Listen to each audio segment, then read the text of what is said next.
Alright guys, Alicante Airport, heading back to the UK. Nice quiet Sunday. Looking out the window, I don't know if you can see, looking quite nice out there today. Let's zoom in on that. It's a bit peculiar, this whole COVID situation. Valencia's just gone into lockdown as well, between midnight and 6 a.m.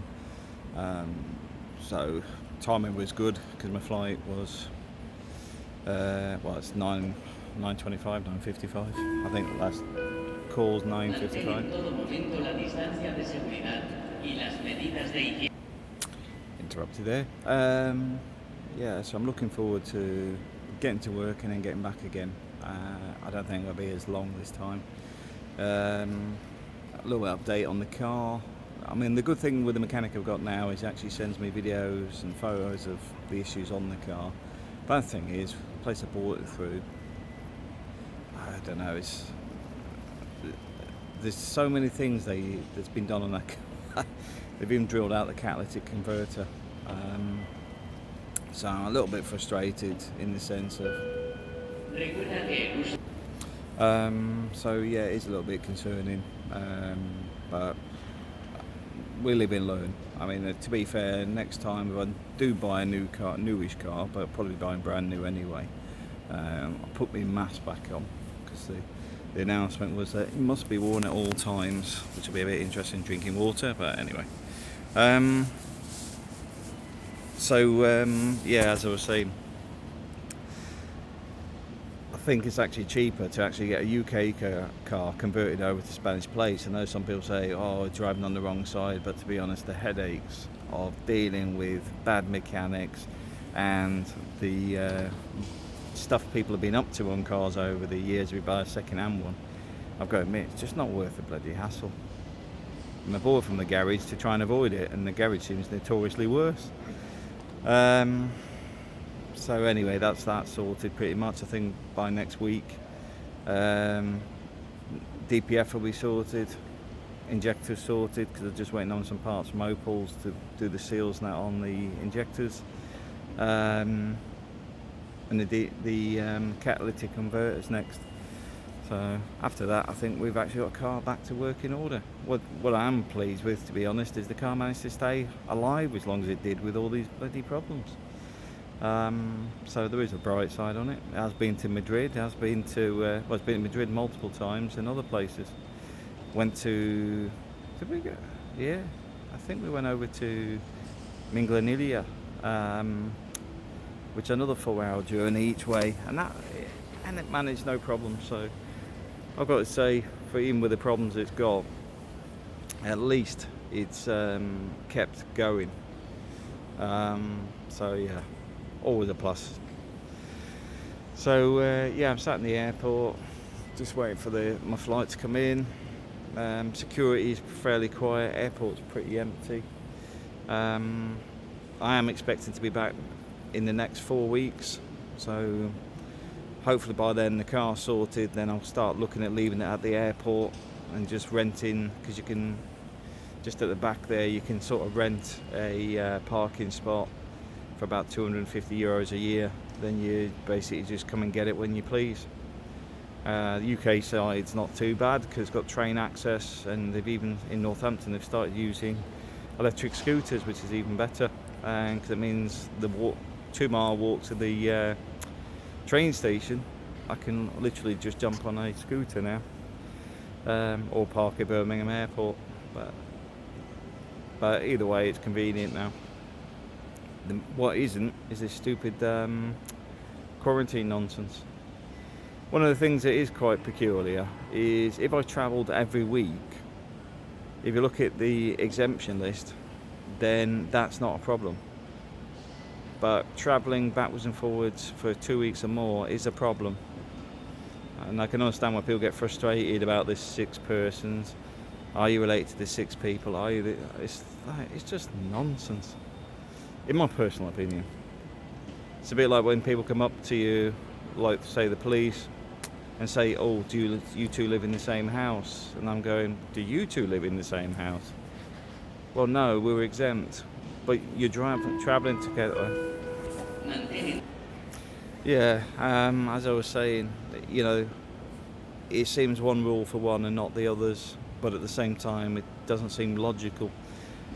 I'd be more inclined to say that people should stay away from people over 65. I'd be more inclined to say that people that are over 65 should try and avoid other people.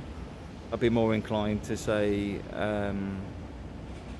avoid public transport where possible, and just injecting some common sense. And because a lot of the stuff that's getting pushed just doesn't make any sense for the average person.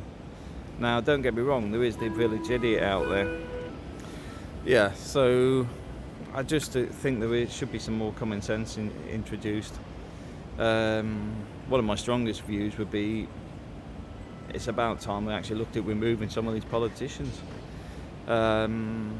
I think it was Wales, I heard this morning, wanted the shopping to be essentials only. Why? What difference does it make? An Amazon warehouse delivering a TV or something else doesn't really matter. The bloody streets are empty. They've been doing it for months. Have they done an analysis on what cases are spread in an Amazon warehouse? Or, it just seems to be half-baked all the time. But then they're on about reversing it today because obviously they've had a backlash. And it's like, I'm not being funny. If I was this incompetent at work, I'd get fired. But we seem to encourage these idiots.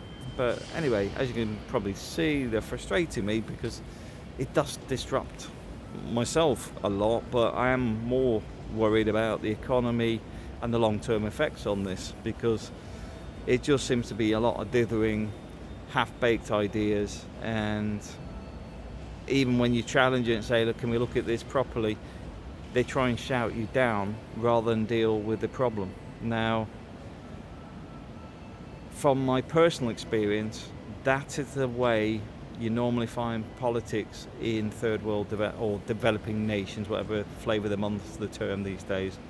If you're not happy with something, you shout down the politician will shout down somebody rather than actually come back with something constructive. It's bad politics. But anyway, I think we're stuck with that for now.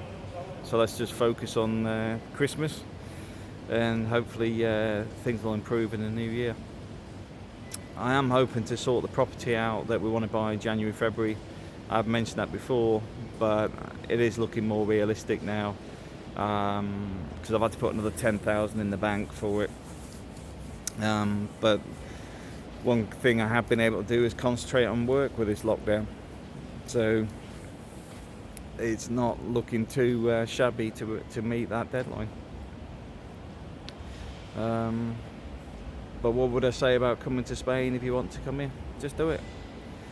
Spain is probably better organised than the UK will ever be in this pandemic. I do find on the coast they're very organised. I find that the police do go looking and telling you, oh, you put your mask on or whatever.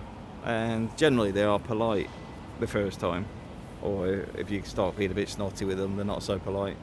But they do seem more geared up for it, seem very organised. And from a well-being point of view, I do think everybody needs their winter holidays or whatever, if you normally have one, because part of that is part of your routine. And keeping routine is one of the most important things. Because a lot of figures not even getting accounted for in this pandemic relating to mental health. But it does seem a lot better this side, and generally people seem more accepting of it. But also it's a lot more laid back, so it's not affecting, for a lot of people, if you're on holiday, it's not affecting your work routine or whatever. And I don't think it'll affect your airport going to or from, because obviously we've gone through the first window of that lockdown period, so I don't think you're going to experience the flights suddenly being cut off or something stupid like that. So I do recommend it, and the flights do it cheap. I was looking at next month with Ryanair about 16 quid, so you can't grumble at that. So I'll be back. But I'm getting a bit tired of fighting with the tannoy. But yeah, not a lot else going on at the minute. just prepping up for works for December. Got a load of construction work happening next week on the schools I look after, but beyond that, the focus is on getting back out to Spain as quick as possible. Hopefully with less disruption, because I've had non-stop work stuff the whole time I've been here, which has been a bit frustrating, but there has been some other issues back at the office while I've been away relating to other people, which then compound the problem. But anyway, thanks for watching, and I'll speak to you again soon.